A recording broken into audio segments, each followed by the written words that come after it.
Hey there, my name's Catherine, and for those of you who don't know who I have been doing some videos recently about online dating post-divorce.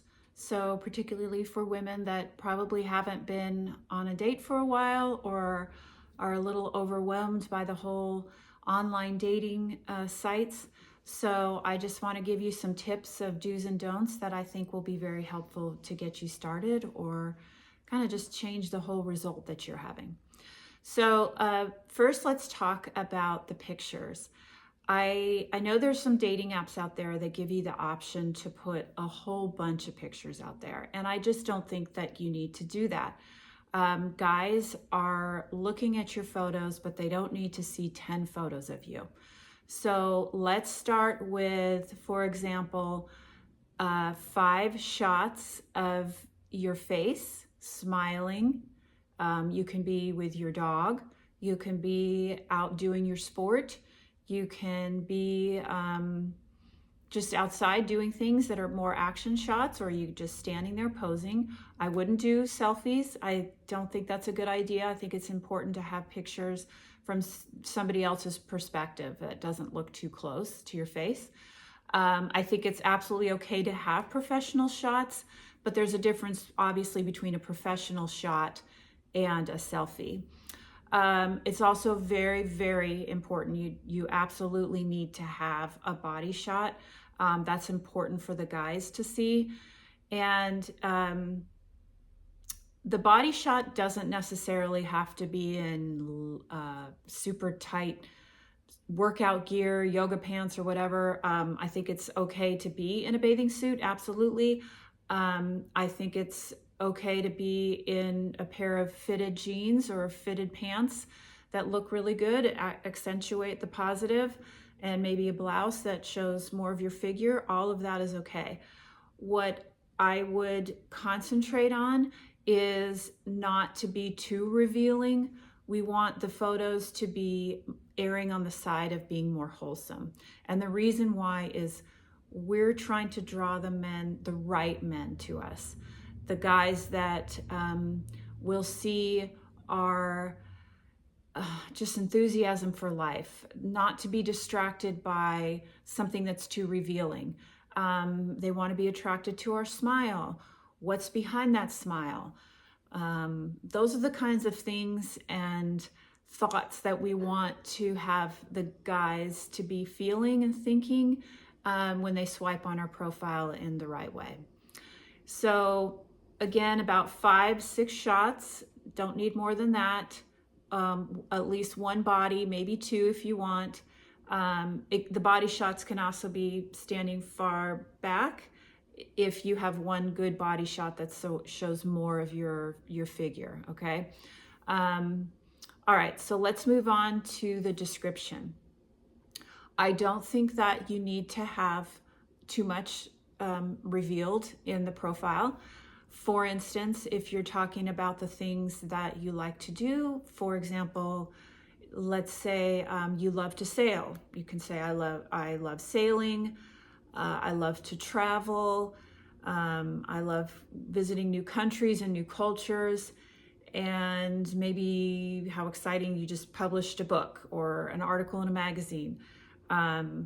Those are really positive things and they're intriguing. You're not going into detail, you're just highlighting some energy in your profile.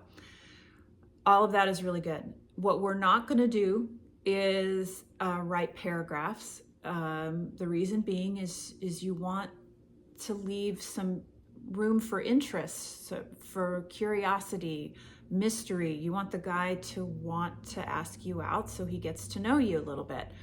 The other thing we're not going to do is I think there's a app out there that asks for maybe several of them, what are your relationship goals? I say leave that blank, or if you can't leave it blank, you just say, I don't know yet. And the reason being is it's really nobody's business.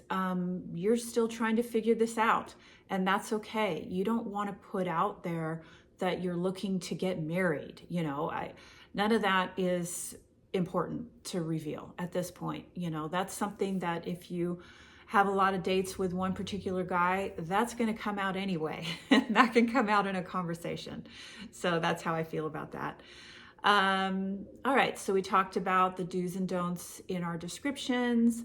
We talked about our profile pictures and our body shot. Remember, erring on the side of being more wholesome. And the reason being is you want to draw the right kind of guy. And the reason as to why you want to do that is because ultimately your goal is to have a long-term relationship, right? That's why we're here. And I think it's important to start out on the right foot. So if you're putting out pictures that are too revealing or too provocative, you're sending a message that maybe that's not really your style, but that there's not necessarily more to you than that photo. And I hope this message comes across right. I just want to send the idea that when you err on the side of a little bit more conservative or a little bit more wholesome, then the reason why the guy is reaching out to you is because he finds your smile intriguing and he wants to get to know the person, the woman behind that smile. So that's the motivation for that. And let's see. Oh, regarding the apps, I know there's a lot of apps out there. A lot of them I've seen, a lot of them I haven't seen. I say go with the one that feels most right to you. Choose definitely more than one. I would put your profile out there to as many sites that you feel comfortable with. It's also good to pay for the service because you get to see more of the activity that's going on. You have access to the information, and you really are investing in your future. And the relationship is a big part of our lives, women. So I say go ahead and put some money into it and put your picture out there and your profile out to there to as many sites as you feel like you can handle. And that's about it. So if you have any questions, please leave them in the comments. I would love to get back to you. And if you like this video, that's great. And again, more comments are awesome. And please subscribe because I want to be doing more videos, and that gives me the positive affirmations that I need to keep these going. So have a great day, and you're beautiful.